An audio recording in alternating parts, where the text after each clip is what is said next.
Hello and welcome to another exciting edition of Pittsburgh Sports Memories Current Events. This is for the 30th of October. Um, so it's usual. I'm joined by Tim Hannon, my co-host. I'm Steve Ward. Say hi to the folks at home, Tim. Hi, everybody. So on Tuesday's game, we're in Philadelphia, and it was on ESPN, so I got to watch it actually. And I didn't realize that till halfway through the game, but I did watch it. So I saw Sidney Crosby like score a goal that like was unreal. He like bounced it off three people and it went in. It literally bounced off a Philly defender, the goaltender, and like the goalpost and went in. So yeah. And then overtime. Overtime was just like weird. Like so the Flyers score a goal and it seems like the game's over. So the Flyers being the Flyers, they decide to like people are just like skating off the ice and they slash one of the Penguins players and it causes like a big scrum. And I guess Sidney Crosby was leaving because they thought the game was over. And so they all kind of start to fight, right? And like I guess Letang had went over to the linesman and said, "Hey, that's offsides. You need to review that." But nobody realized that. So after like a 5 or 10 minute delay, they finally review it, and it turns out that the guy for Philadelphia was offside, so the goal doesn't count. And what had happened was because of that, and I forget how this rule started, but I do. They have the off the bench rule. You've heard of that, right, Tim? Mhm. Like if you Yeah, come off the bench, you're kicked out of the game. And I think you actually can get a suspension for a couple of games for that, can't you? I think. I think. Yeah. I mean, depending on how serious it is. And I forget, there's like a whole backstory to that. I know that. But so what happened was Crosby gets kicked out. I think one of Philly's top players get kicked out, and the Penguins kill off. There was only like 30 seconds to a minute left in the overtime, and they killed it off. And it was weird because for the shootout, the Penguins didn't have Crosby. Yeah, yeah. That Yeah. was the Flyers player was that Trevor Zegras. He's a little bit of a punk. If there was one good thing that came out of that game, it's the fact that Penguins Flyers has been, you know, kind of a dormant rivalry for the last few years. It's back after last night. It's back. Yeah, that was probably the best thing that came out of that game. Not in that the Penguins got a point thanks to Yeah. Crosby with that kind of fluky goal late. That was the other great thing. Just hearing all their fans boo him. 2 decades of that. It happens all the time. It's like they just like it's happened since his rookie year when Yeah, didn't they knock out two of his teeth and then he yeah. went and Darian Hatcher. Yeah, he scored a that's bunch of goals against him after that. It's like maybe you should stop like taunting this guy. yep. It's fun that that's still happening after all these years, and it's fun that the Penguins are winning. I mean, with a bunch of kids. That this is way ahead of schedule. So I don't know how long this lasts, Steve, but I'll enjoy it. Yeah, the goaltender Silvas, Arturo Mhm. Silvas, looked really good. That Yeah. was really the only reason they were really in the game because he kept them in the game. They were really outplayed for much of the second and third period. Kind of late in the third period, the Penguins came back and started to dominate the play again. But for much of the second period, the Flyers dominated. But And that Russian kid is lighting it up in Wilkes-Barre. Like it's really they got it's some tough decisions to make. Like, that's a do good you problem to bring have. yeah, do you bring these guys up and just kind of waste a year hoping you make the playoffs and they get some playoff experience, or because I mean they're not going to make the Stanley Cup. I still don't think they have the goaltending to make any kind of a run. No, I think Dubas is still committed to, you know, I don't think he's going to be like, oh, we're winning games, so let's, make these huge trades and take on big contracts and trade away all our draft picks that he stockpiled. I think he's still planning for the future, but hey, if they can win in the meantime, more power to him. Well, that's kind of what the Capitals did a couple years back. They just rebuild on the fly, and they've been very competitive. Good comp. Yeah, yeah. Speaking of the Capitals, you were lucky you didn't have to experience ESPN hockey coverage in all its glory. Like literally, the overtime was played on a split screen. Like you had no choice; you had to watch it on a split screen.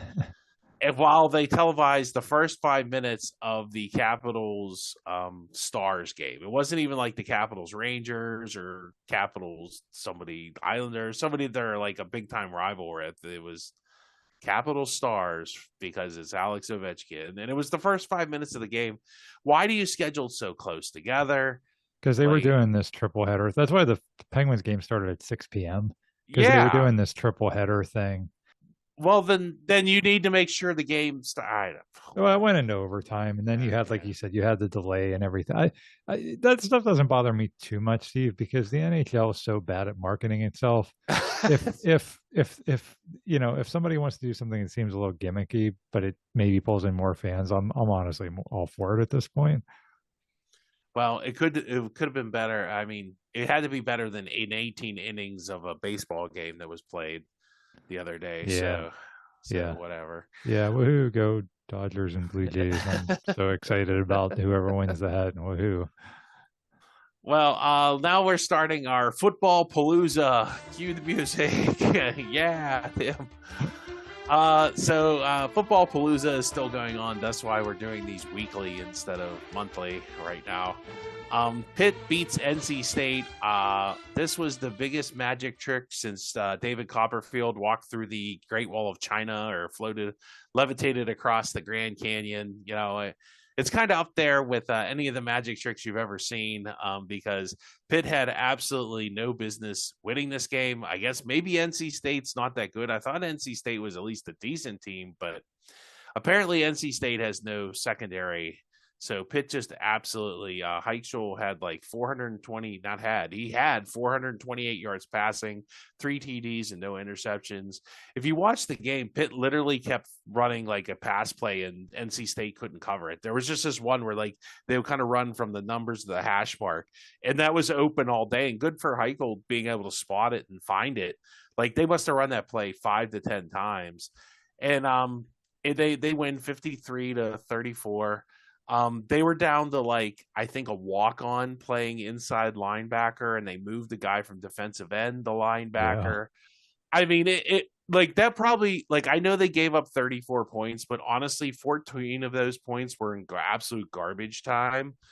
And so I'm gonna say this is probably Pat Narduzzi's greatest defensive the coaching job ever, because that was impressive. Him and Randy Bates did. I did not.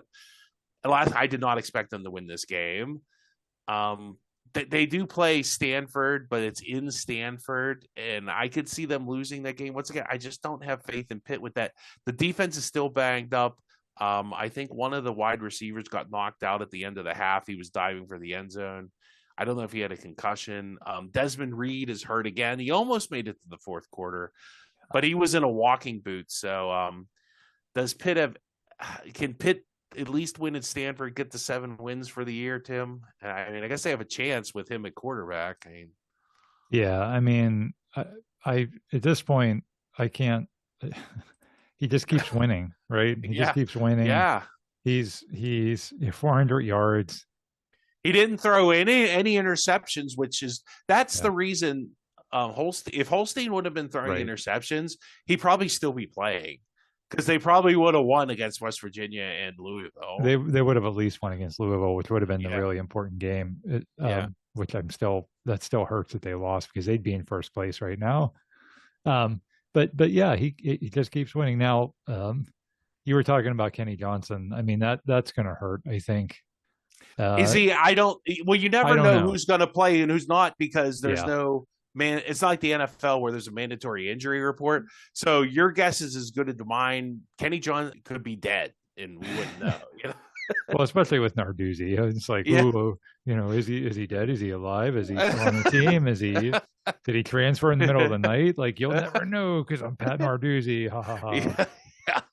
So good luck, Frank Reich, who is the coach of Stanford. Weirdly enough, Yeah, and Stanford stinks.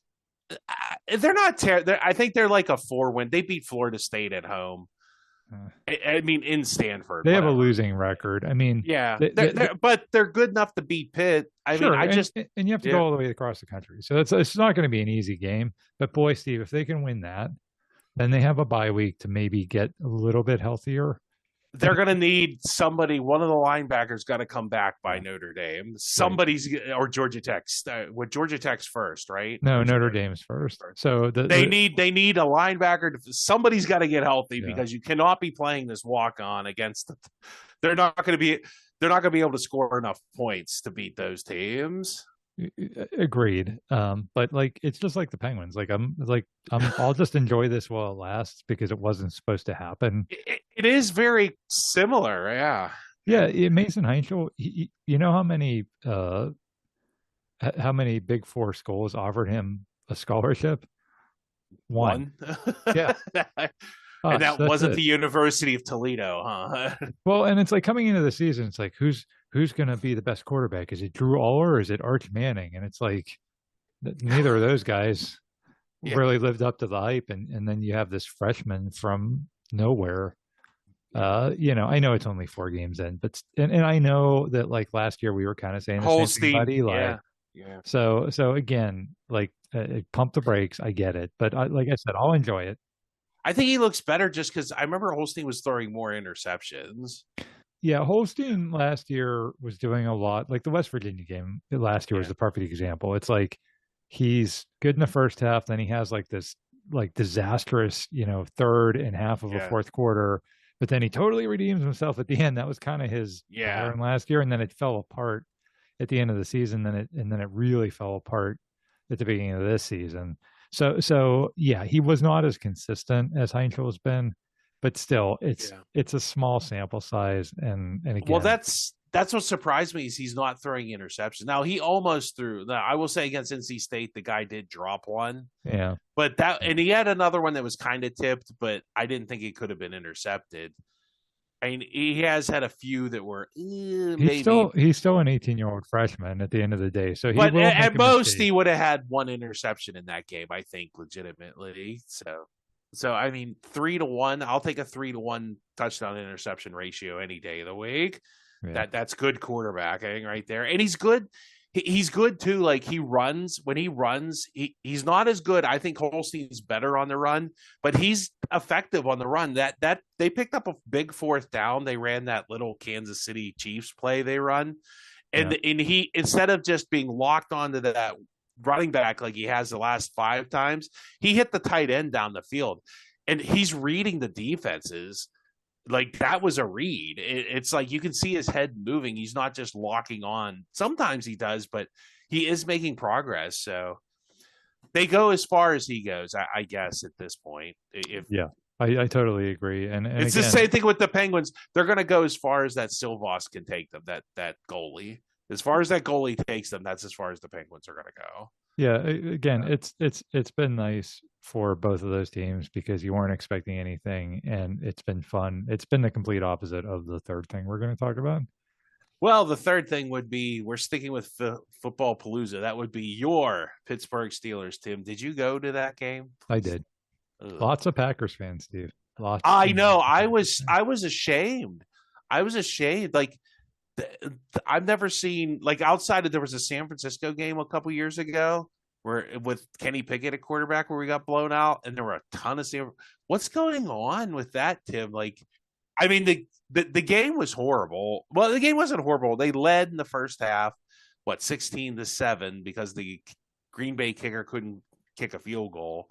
And then they fell apart in the second half because the defense stinks. Like if you have a competent quarterback that's not named Dylan Gabriel, they're going to expose the Steelers defense. They're not much. I don't think the Steelers defense they're slightly better than Cincinnati's. I mean, yeah. So first off, going back to the fans, that honestly didn't surprise me. I mean, number one, Green Bay fans travel well, and number two, those night games, people always sell their tickets. So even if it's not the opposing fan, there's always somebody like you kind of like know the faces that sit around you, obviously, and yeah. you always see different people because people don't want to come to those games get home after midnight, be dragging for work the next day. So Or so you'd those are have the to games. take a day off of work Right. for a football game. Right. Now, if you're traveling in from Wisconsin, you probably have a Yeah, hotel nearby. It's a whole you're going to different take thing. that Monday off. Well, Yes. my wife works at the airport. She said if you work the airport on a Monday, it's a madhouse. People flying back out after a Steelers home game, which is wild. And even the hotel, I live pretty close to the stadium. The hotel by the stadium, the parking lot was totally full on Saturday night. So that was the fan thing. Now on the defense, yeah, the defense, the secondary, it's They don't have really good safeties, do they? And the corners aren't Darius Slay. I think what's his name can still play. Uh, Ramsey. yeah, I think Ramsey can still play. Porter, I don't think is bad, but Darius Slay just he's done. He was kind of good 5 years ago, but he's not. He's definitely not good now. And Porter was real bad on Sunday. So was Chuck Clark. Yeah, Deshaun Elliott's probably the only one that was playing decently, and now he's out. he's on IR for 4 weeks. Did They they thought he actually put might. him on IR? I thought I heard that. I heard that on the radio. I did not Okay, see I that thought on he the. was week to week last I heard. But either way, he's going to be probably be out for a while. That was not a good looking injury. Well, that one pass to the tight end that he got hurt on, that was like the biggest there is a God because that should have been intercepted. When I saw that pass go up the air, I said, "Oh, somebody's got to pick that off."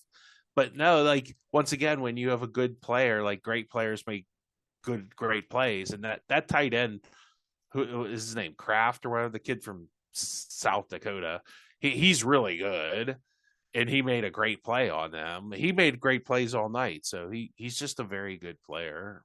So Yeah, so it it's I just don't know if it's fixable. This reminds me of that 2002 season. unless they're going to trade the Steelers defense for the Browns defense straight up. And like you said, this is kind of a pattern around the league. Dallas, Cincinnati, Baltimore this year. Baltimore's more injury related, but there's a bunch of teams that just have weak defenses, and we're definitely among those. And like I said, this reminds me of that '02 season with the Tommy Maddox, where you had to score Yeah. 35 points or else you lost. So and That's not on the offense. Don't even want to talk about the offense because there's no, nothing to talk about.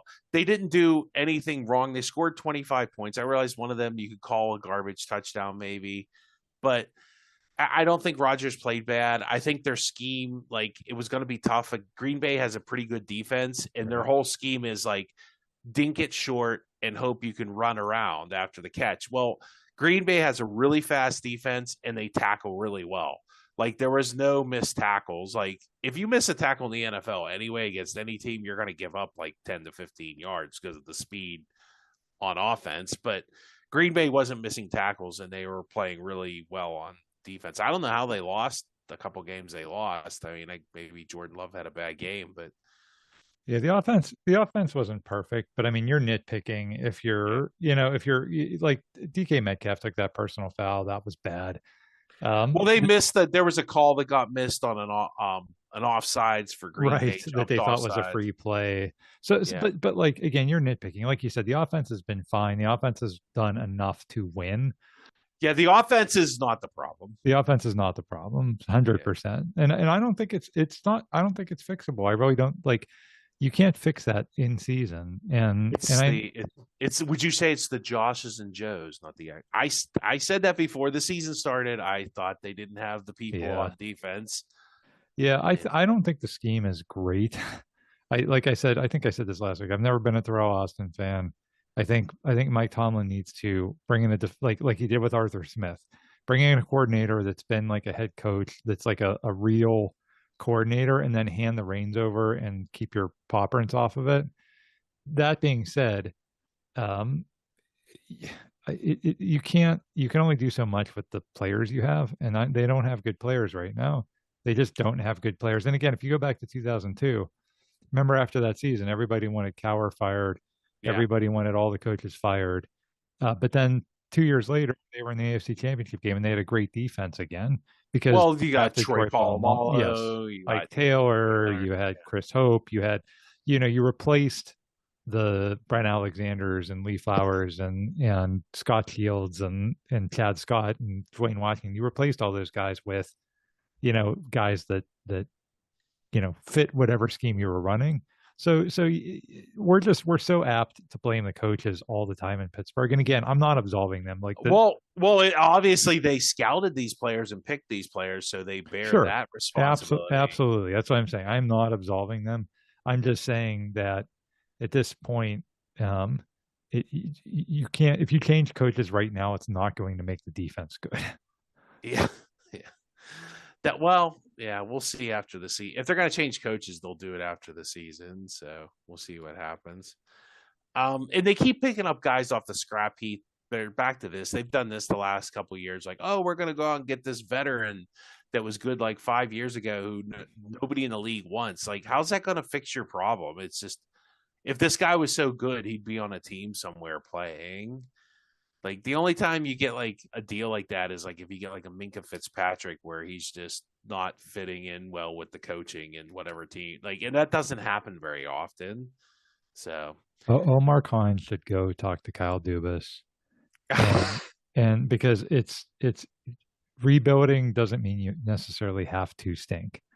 Like you said with the Capitals, like you can kind of rebuild on the fly. And I know that's what they're trying to do, but like you said, they're just sort of throwing these little pieces together, like Darius Slay and Ramsey and Jabril Peppers. I don't think Ramsey is a bad signing. If I don't either. If Joey Porter was playing as well as he should be, right, and you had another corner that was good, if he was the slot, would be fine. If he was the Deshae Townsend, yeah, you would be fine. He'd be great at that. Yeah. Or even filling in for a week or two when one of those other guys is hurt, he's fine. But but in the rest of the like even the line, Patrick Queen has not been good. There's been zero pass rush, so the rest of the defense isn't good. TJ Watt, where's TJ Watt been? When's the last time he had a sack or made a play?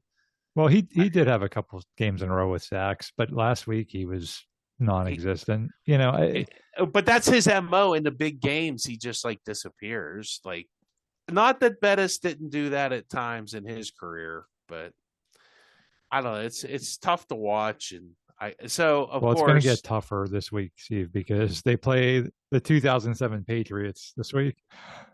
Well, I bet something tells me they beat the Colts. I don't know why. They really shouldn't. The Colts should like run them right out of the building, and they might, but just isn't that the way the NFL goes? And especially the Colts are kind of like, we're the Islanders to the Colts. We're the Colts kryptonite. We always are. For whatever reason, the Steelers always seem to beat the Colts. And who knows? Maybe it will, maybe it won't happen. But the Colts should win that game easily. They can, because they can run the ball. Everybody forgets Jonathan is like having a great season. I think he has the most rushing yards in the NFL. Oh, I don't forget it. He's on my fantasy team, Steve. He's got me in second place right now in my fantasy league. So trust me, I'm How excited. Are you in second with that guy? That guy's like every week has like 100 yards rushing and 2 touchdowns. A lot of bad luck. But yeah, if Green Bay can score 35 points, that means Indianapolis should be able to score 70.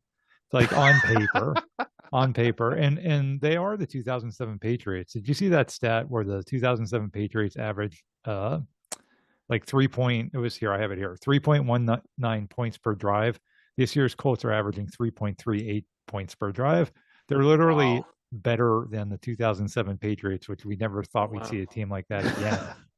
Well, you can't stop Daniel Jones, Tim. That's just it. You can't stop Daniel Apparently Jones. Not. And so on paper, they should win. This game should be over by halftime. But like you said, it's the NFL and goofy things happen, and the Steelers' backs are against the wall, and their defense is gonna, hopefully step up. But we'll see. I'll believe it when I see it. I'm not going to expect that by any means. Well, as usual, you can expect us giving us great hard-hitting reviews of the week in sports and a little bit of a preview of the upcoming. So, thanks for listening. Keep checking us out on all your favorite podcast providers. Give us a rating on that if you can. Check us out on Facebook. Respond to our comments. We love hearing from you. Give us suggestions, anything you want to hear us talk about. We'll check you out next time, and catch you next time on the Pittsburgh Sports Memories podcast.